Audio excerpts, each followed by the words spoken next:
So Venu, the ES300H, just to understand this vehicle, a bit of a sweet spot in the market, pricing also far more competitive, proper sedan, good space, very hopeful of this product? Yes, very much. We are very confident, and that's been the initial response as well.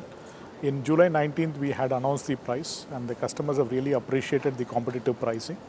And apart from that, the vehicles have started coming in by end August, early September.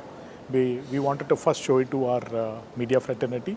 The customers have also started seeing it, and there's a huge amount of confidence on this product. They see the sportiness in this car, which is not seen in the series before, and also the kind of comfort.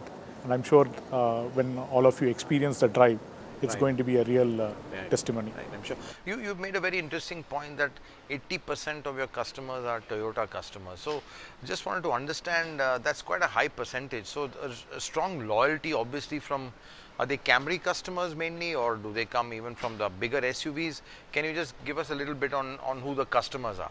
Okay. The profile of these customers are, when I said that it is 80% from Toyota, because that was our hypothesis when we had actually wanted to come into India, and we are glad that the hypothesis is working. So to answer the question of who are the type of customers, it's kind of a mix, because the customers who own the Innova or the Fortuner or the Camry or the Corolla, they also are the high net worth individuals who also want to use the Lexus. Do you think you'd be pulling some customer base directly from German brands, or are they two different sets of customers? See, while many of our customers who have also the remaining 20%, especially when we talk about the ES, the customers have mentioned that they considered the E-Class. Right. So E-Class was one of the considerations, right? But obviously, this is all about hybrid power. How much of a differentiator is that, when people are looking at these cars? So one of the reasons that we thought why we should bring in the hybrid electric vehicles is more from the Indian society point of view, so that it's more of harmony with nature. And we also had an hypothesis that customers who will be environment conscious will also consider the hybrid. When we're getting into the buying reasons for the last 18 months, we see 60% of them considered the Lexus portfolio of vehicles because it was hybrid. So that's the positive that we have encountered. So 60% was hybrid was a key factor. One of the main reasons, purchase reasons for the Lexus. So obviously, it's a view of the car being.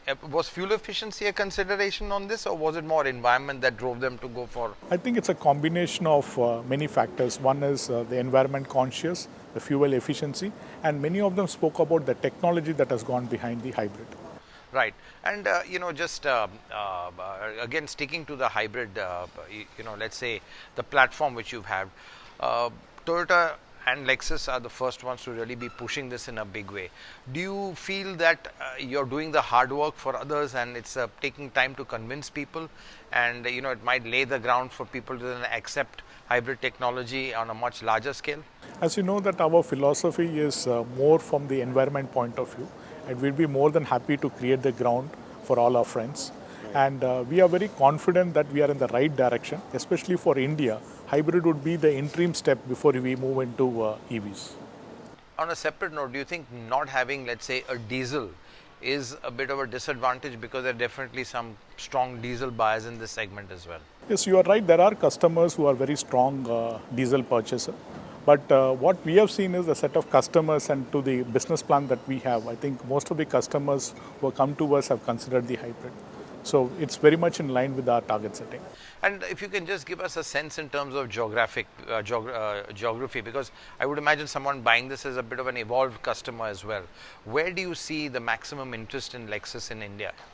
Obviously, it is the northern part of the country. It's Delhi and Gurugram and Chandigarh occupies about 40 to 50% of the market. Is that also because they feel with the environment being so strong, or let's say regulations against it being so strong in Delhi, that's one of the reasons also they're playing safe with a hybrid? Yeah, that's possibly one of the reasons. But apart from that, we see that when you look at the top 10 cities in India, so these three cities contribute to a larger part of the luxury car market itself. And the HNI segment is growing, and especially in these regions, apart from the west and south. So we see that could also be a possible reason for the higher contribution for Lexus. Right.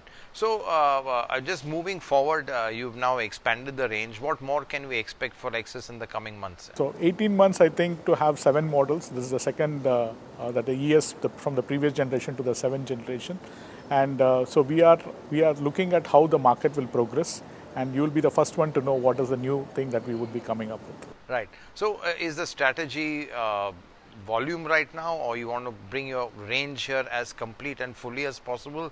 Because with the CBU, it's much easier to do that, even if it's small volumes. So our philosophy is from two perspectives. One is from the product, which is hybrid electric vehicle, and the guest experience that we want to create, the anticipating the guest needs, which we call it Omatanashi.